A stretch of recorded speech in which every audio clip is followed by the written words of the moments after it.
Good morning. Hi, it's Patty again. Welcome back to Google Drive, Docs, and Slides. Today we're going to look at slides, and then we're going to look at something called HyperDocs, which integrates slides and docs and learning in an interesting way. So we're going to look at that as well. I just wanted to point out that we have some great classmates that have already done the Flipgrid. If you have not done this so far, if you're not using it in your classroom, it is a great tool. You can put up a question and ask your students to comment on it. One of the nice things about it is you'll get responses from students that don't necessarily want to talk in class. This is a great way for them to do it. Great for anywhere from young kids to high school. I just thought it was a tool that I would like to introduce to you if you haven't already tried it. Google Slides. Google Slides is part of the Google Apps. It is very, very similar to PowerPoint. And when you use it, I think you'll feel like it's basically the same thing. Now, some of the buttons and things are in different places, but it basically is the same. All right, so to get to slides, you obviously have a bunch of choices. If you're in Google Drive, you can go to New and come down to Slides and click, and it's going to open an untitled slide presentation. You can always go to a new tab and go to the waffle, click here, and go to Slides. And if you have slides in your apps, you can go to the rainbow waffle and come to Slides and open it that way. Your fourth way to open it would be to just type in slides.google.com, and that will also open Slides as well. You'll notice when that opens, just like when Docs opens that way, it looks a little different. And so you will go into where there's the template gallery for slides, and so you can open this up and you can see different slide templates that you can use. And you'll see some templates that your school can put up there as well for you to use. So if people create templates that have to do with your colors or your mascot or things like that, those can be put up there as templates and used by everybody within your district. So that's pretty cool too. You'll also notice that recent slide presentations that I've opened or accessed are also there. If I scroll down, usually, and I don't open very many PowerPoints, but even PowerPoint presentations are there because PowerPoint can be opened by Google Slides. It will convert it. It will leave your PowerPoint presentation alone. It'll still be on your drive, but it will make a copy of it and it will become a Google Slides presentation. I'm going to close this. Oh, before I do, I know several people have used this book report and given it to their students. So that is something that you can do. That's a template right there that can be modified to your student's level. All right, we'll close this. And I'm going to go back to my slide presentation. All right, the first thing, as I always do, is I name my slide presentation. So I'm going to call this Educate. And let's call it Class. So once it has a name, notice my star appears. If I'm going to be working with this a lot, I could click the star and it will appear in my Google Drive in the starred area so that I could quickly get to it and not have to go through, especially if I organize it and I put it several layers deep in different folders, it is a whole lot easier to get to it from here. Remember that this is just a shortcut to the file. And when I take this out of here by right-clicking on it and removing the star, the file has not gone away. It just is no longer in the starred area. So, all right, so we've got a name. We know what the star does.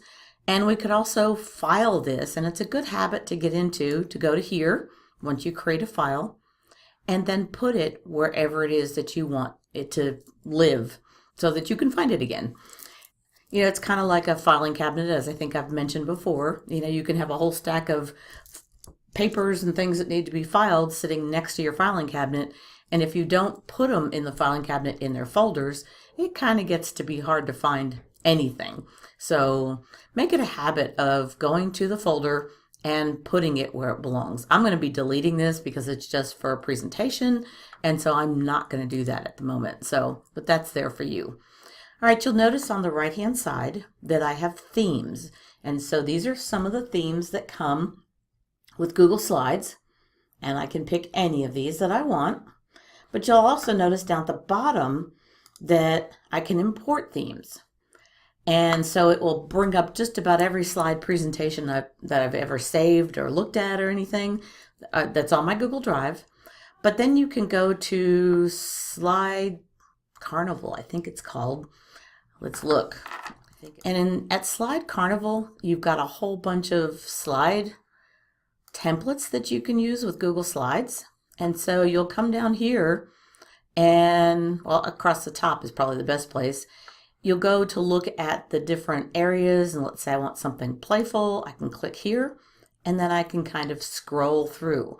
When you click on it and decide it's something that you want, it will open it up. Notice you can use it as a Google Slides, or you can download it as a PowerPoint template. So when you use it as Google Slides, it goes into your Google Drive, and then they pull up. This is one of them here. This is another one. Sometimes I get more than one. This is one. This is one. This is one. So all of these are ones that I can actually have taken from Slide Carnival, and I can actually put into my presentation. So let's say I want that one. It's going to import the theme. All I have to do is click on it, say import it, and it's there, okay? So as we do with PowerPoint, I can click and make my title. So we're going to call this Educate.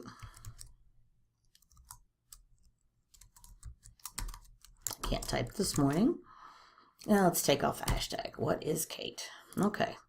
So I've got my title slide. It's kind of boring. If I want to bring in images, I'm going to go ahead and close my themes because that way I have extra room. I can come up here and I can click on the image icon. And notice I can upload one. I can take a snapshot. I can look by URL if I know where one is. I can go to My Albums. I can go to Google Drive, or I can search. So let's say I'm going to upload one. I'm going to choose an image to upload. It's going to open up my hard drive, and I think, okay, so I'm going to bring in this Bitmoji of me, and I can then move it where I want it to be, and probably best at the bottom. Okay, so we've brought in a graphic or an image, and we've put in our text. If I don't like my text, if I want it to be bigger, I've got all these options here.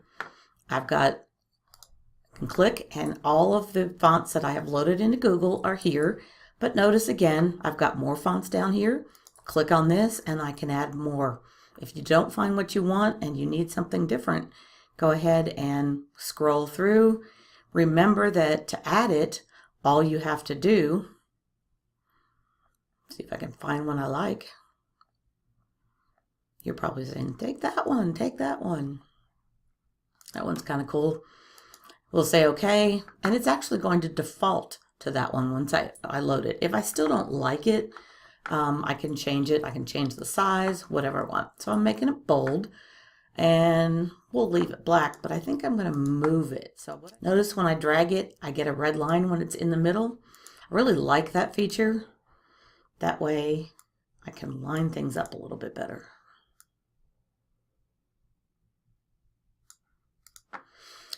Not great, but it's good for demo purposes. I come up here where the plus sign is, and right next to it, I get all the different options of things that I can add. And so this was my title. I don't know what happened to my, that's kind of more of what I wanted. Maybe we will cut that off of here. Paste that there. Now it says it's gone on in the next line, but if I make it a little bigger, that looks better. All right. So I have a slide now that I don't want. All I have to do is right click, say delete slide. And so I'm back in business. All right. We can add a slide now to this. Let's say that this one. And so it's going to add that to it. And we can continue to add in the different titles and text and things that we want. One thing I really want to make sure that you understand is that when you're doing a presentation on slides, PowerPoint, whatever you're using, you want to keep your text to a minimum. Don't put whole paragraphs in. Don't put too many words on a slide. You need to keep it really basic with keywords. They're just there for you as kind of an outline, and for the people that are watching, they are not there to have all the information in it, unless you're doing something besides presenting. So we'll get to that. All right, so I have inserted and arranged some text. Let's insert, and we've also done a picture. Let's look at some shapes. I'm going to get rid of this text box by selecting it and hitting delete. And right here, we've got a lot of tools that are also in Google Drawings. And so I can go to shapes, and I can come here, and I've got all these different shapes to pick from. So if I want a call out, I can come here, I can pick which one I want. I can even make these banner type things. There's a lot of different options right here. So if I want that one, I can click and drag. Once I have it, I can resize it and move it around. And I can change the fill. If I don't want the gray, I can come down here and maybe make it purple. You'll notice that when I went to my colors down here, these say they are part of the theme. If I want a different color as my border, I can go ahead and I need to click on a different, I need to go click on that again and select it, and I can choose my border color. Most people are going to go with transparent, but if you want a border to kind of make it stick out, try orange, and then let's make it pretty wide, and that really makes it does stand out. So also, if I double click in the middle of a call out, I get a automatic text box, so I can put whatever text in there that I want to. And so if I put, wow. Now it's going to be kind of in the middle to the left, and so if I want to rearrange that, I come up here, maybe I want it centered. Maybe I want to go back to McLaren as my font, but I want to make it big. So let's try it. Oops, 60 might be a little big. And since this is all together, we may have to make it a little bit smaller. There we go. All right, now that I have these two items here, this automatically is one group. And so when I move it, the whole thing is going to go with it. Let's, for example, say that I have several different things together. So let's say that I create a shape, and I'm going to create a rectangle with rounded corners. Notice this little orange or yellow gold. If I click on this and drag, notice how it changes my corners. Okay, so if I want it more rounded, I can drag that. If I want it less rounded, I drag it the other way. Okay, again, I can change my fill color, and we're going to go with, that looks good. And on as the border, we're going to go again. Let's do the orange. I don't know if that's the same orange, but we'll go back to having a border on it. There we go. All right, now let's say that I copy this. I click on here and I right click and copy, and then I right click and paste, or I can do a Control-C and Control-V.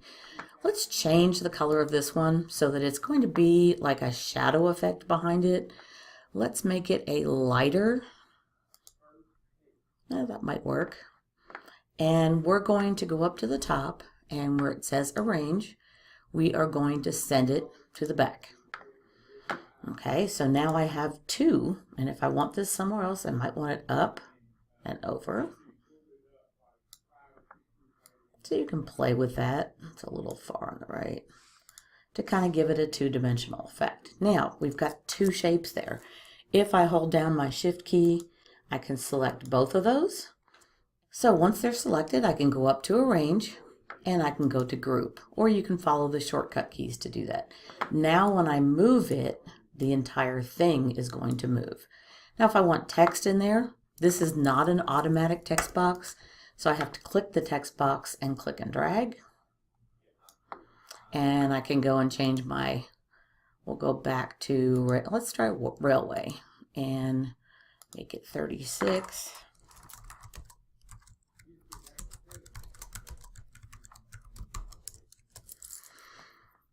If I want to get that exclamation mark in there, I might make it a little bit wider. Notice it is all left justified. If I want it again to be centered, I can do that. If you find that it's hugging the top or the bottom, you can also go here and see where this is top, middle, bottom. I can put it at the top, which isn't going to probably make much difference in this one. Make sure that it's centered in the middle of that text box or towards the bottom.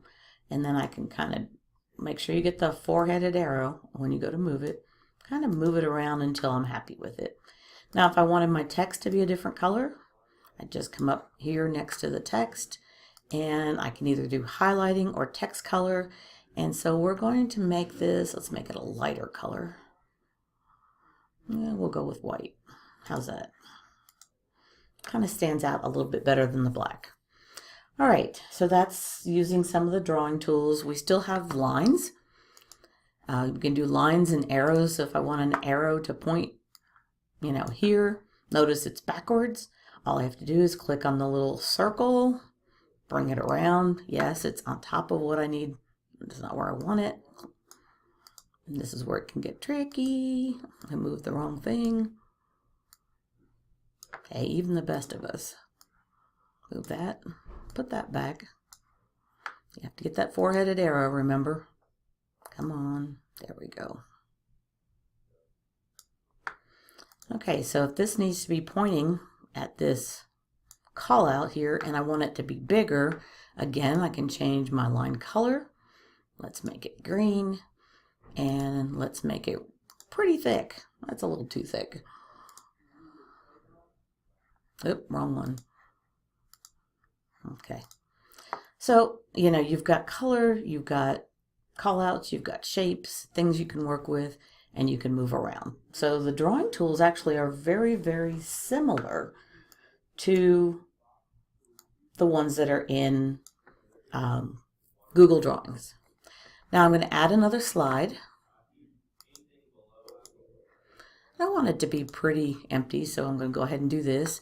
There is something in Google Slides and in Google Drawings that is called word art. And so I'm going to go to Insert and go to Word Art. It's not quite like the word art we think of that goes with Microsoft Word. But the nice thing is it becomes a kind of like a vector graphic almost, that I can stretch it and squeeze it and it still doesn't get distorted. And so let's type this in. We'll type in. Okay, so I put that in there. All I have to do is click and it comes up. All right. So if I make it that skinny, longer, wider, it's still kind of, it retains its font. Now if I want to change the font while it's selected, I can come up here and I can choose a different font. Okay. I can also choose a different color. This is my fill color, and maybe I want it to be, what's the color I haven't used yet? Ooh, that would be bright, but we'll go ahead and use it. If I don't like the lines around it, I can go to line and tell it transparent, and then I don't have to worry about it. If I want to move it, I just click and drag it. And again, remember, you've got that little line that helps you center it on your slide. Let's say that I want to link this. Oh, that's not real text. Let's put text down at the bottom. Okay, I put this down here and I want to link something. I want to actually link to Pinterest. I happen to have Pinterest open on another screen, and so I'm going to go ahead and click, and I'm going to copy the URL, and then I'm going to go on here to where I see the links. And it says Insert Link, and I'm just going to Control V or right click and paste it and apply it. Notice that when I come over here and I kind of click on it, I get the link to it. I can click on it and it will open. I can change it from here, or I can actually remove it from here. And so links are so easy to do. Another thing that you can add very easily is video. And so if I go to Insert and I go to Video, it's going to open up and I can search YouTube. I can either search it or go by URL. So if I know the video that I want, I can paste in the URL and it will embed it into your not PowerPoint, but slide presentation. I can also get Google Drive. I can also pull videos off of there. So let's say that I want this video here. So it brings it in. I move it to where I want. Notice I can tell it's a video by the little video camera up in the upper left-hand corner. And if I were to go to present right now, it's going to go to full screen. And when I click on this, it's going to give me the play button and it's going to go ahead and play. I may have to think for a minute. So, escape to get out of full screen. There we go. Okay, another thing that I can do, I'm going to come up here and create a new slide. I'm going to choose a blank slide this time. And let's say for some reason I don't want that background, I don't want the dots on it or whatever, I can right click here and I can change the background. And so the color it tells me now, I can also choose an image. And so I can click here and look at all the different colors. I can get custom colors, and there is a little, I use this right here. It is called Colorzilla. It is a Chrome extension. And let's say I want the color from something in the Google logo. All I have to do is click on that and I can go pick it. It will copy the code and I can go to custom and replace the code that's here and it will pick up the exact same color. It's really a lot of fun. I can also choose an image. And again, it's going to take me to where I can upload an image, take a picture or a snapshot. By URL, go to my albums, go to Google Drive. So let's go to Google Drive and come down here. And let's say that I want this picture of Dr. Pruitt and I want that to be my, now it's got dots all over it. Interesting. I would have thought that the dots would have gone away. But anyway, they're there. So you can add your images. Another thing that you can do in Google is you can go up to comments and add a comment.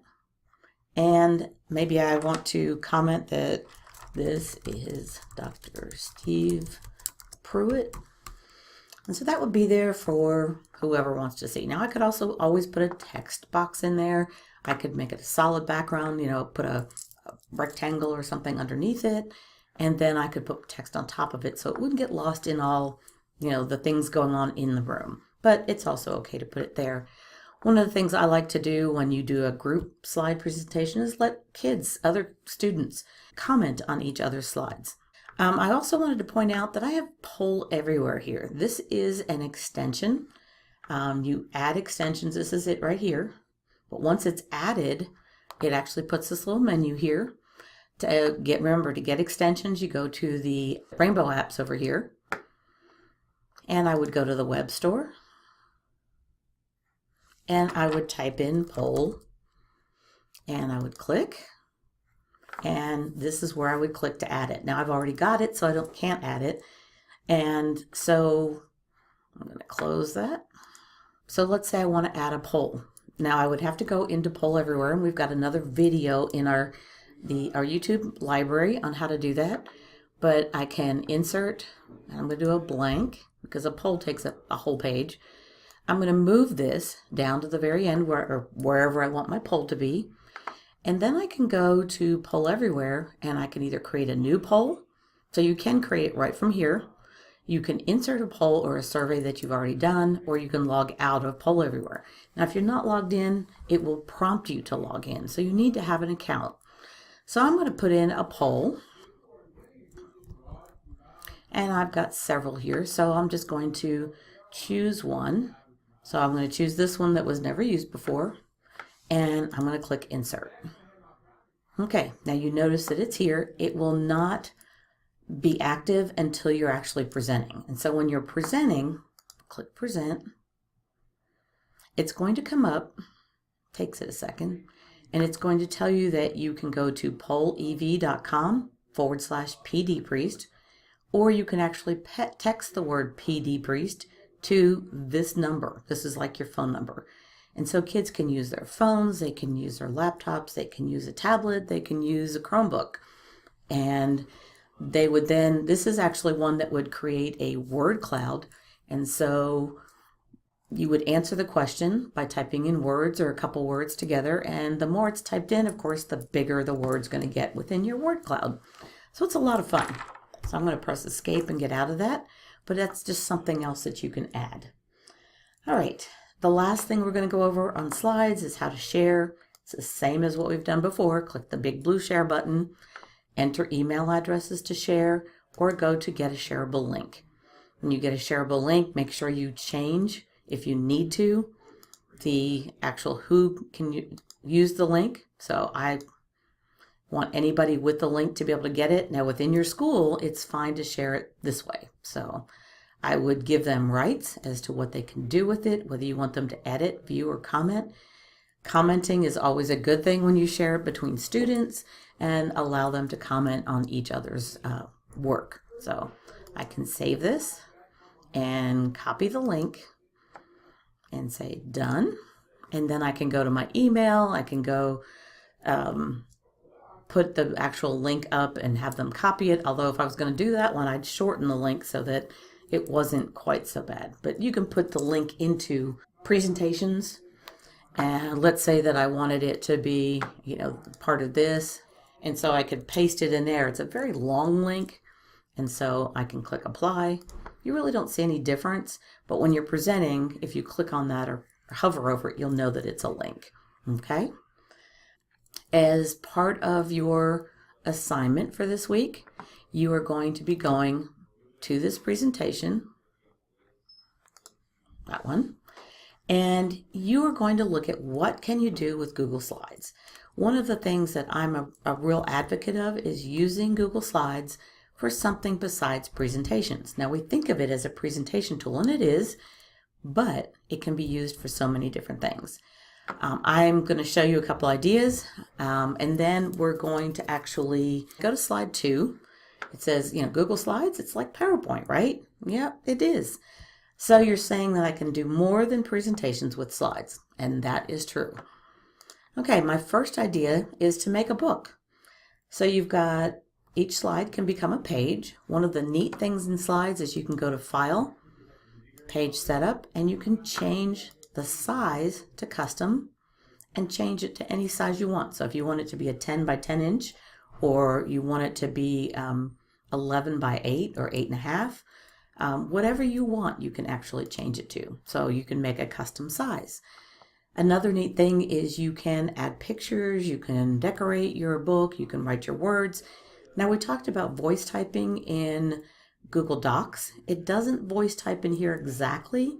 You could do it in Google Docs and then copy and paste it into your slide. Or in the speaker notes, which is down at the bottom, I can go there and then I can go to Tools and I can do voice type my speaker notes. And so once I do that, it's going to do the same thing. It's going to bring up the little speaker. I click to speak and it's going to record exactly what I'm saying. Your kids can then copy it and paste it into the slide, and they can write their own books. And this could be from anywhere from preschool, kindergarten up through 12th grade. You don't have to use the voice typing. This could be a science notebook. This could be, a journal. This could be all different kinds of things. And so think outside the box and be creative on this. My next slide basically says whatever your book is, you can actually make a recording of it. And so using a screencast app, which is what I use to create these videos every week, I'm using Screencast-O-Matic, but you can use, if you're using Chromebooks, you can use Screencastify or Nimbus. Both of those work really well. I think both of those, at least Nimbus, I know, Screencastify might as well. We'll also do screen capture. So you've got options there.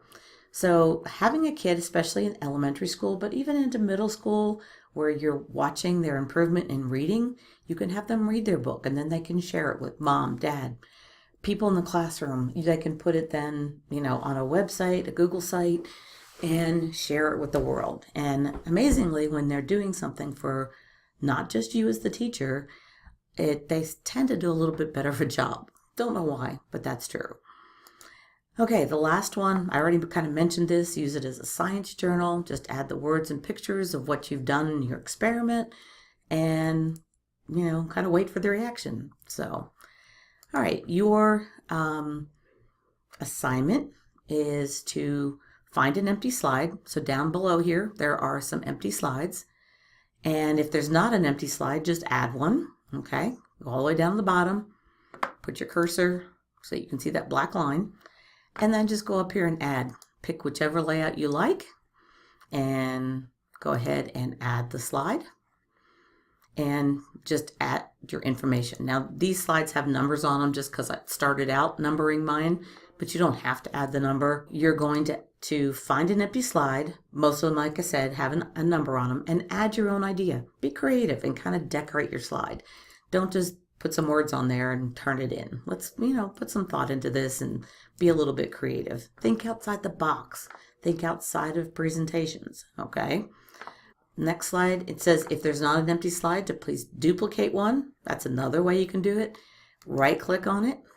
You can say duplicate slide. And then you can take the other one and drag it all the way to the bottom. All right, so again, add your idea. Be creative. Think outside the box. Your idea has to be something that you can use Google Slides with, not any other Google app, okay? Unless it's in addition to slides. So if you have a link to something that's in a Google Doc, that's fine. But the basic part of your assignment has to be done in Google Slides. All right, we're going to move on to HyperDocs. HyperDocs came about, it's kind of a document with links, but it's more than that, okay? It's a way of transforming your teaching. It's a way of giving students more control over their learning. It's a great way to individualize, differentiate. So HyperDocs versus not HyperDocs. HyperDocs, a lot of people think they're just digital versions of a worksheet, and they're not. They're a whole lot more than that. They're engaging digital lessons. They're not just the same old way of teaching. They can be used in blended learning classrooms. And HyperDocs that are not would be just one-to-one consumption of information on a device. It's not that. HyperDocs are a method of delivering instruction. They're not just a Google product. And so you're going to embed and bring in all different kinds of things. You might use Flipgrid for reflection. You might use Padlet for students to put up, do brainstorming or whatever it is you want them to do. It's not just Google products. And it is a way to differentiate. It's not a one-size-fits-all. It also meets the ISTE standards for educators, which these are for the educators. We are supposed to be learners, leaders, citizens, collaborators, designers, facilitators, and analysts. And these standards just came out this year. So these are pretty up to date. Right here is a link to more about these standards if you want to learn more. And then there are also student standards. And all of these things are things that our students should come out being out of school when they graduate. This is a HyperDoc. It's going to go through and it's going to teach you how to create a HyperDoc. So I want you to go through that on your own as well. And your assignment is going to be to search this website. You can search hashtags on Twitter. So you're looking for HyperDocs or HyperDoc, or look for other HyperDocs being shared elsewhere on the internet. So the Teachers Give Teachers is one place. That's part of the people who designed HyperDocs. They put out the HyperDocs Handbook, an awesome book. And so they have a website, and they ask people to share their HyperDocs there, and you can also get HyperDocs there, and you can search them and make a copy of them and make them your own for your own class. There's also a Facebook group that's a HyperDocs group. If you just go to Facebook, this is a link to it, but if you don't want to go by the link, you can go into Facebook and just search HyperDocs and it'll take you to the group. You can still look at what's there. If you want to be a part of the group, you have to ask to join. So that's it for today. Typically, I make everything due on next Monday. This I would like to see done by next Monday.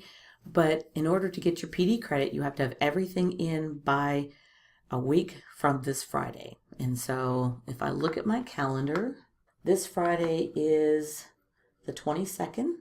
So the 29th would be the last day you can turn something in and get PD or ELA credit. It'll be 3 credit hours for the entire 3 weeks. So I hope you have learned something. If you ever have any comments or questions, need help with anything, feel free to email me. My email is pdpriest, PDEPRIEST at murraystate.edu.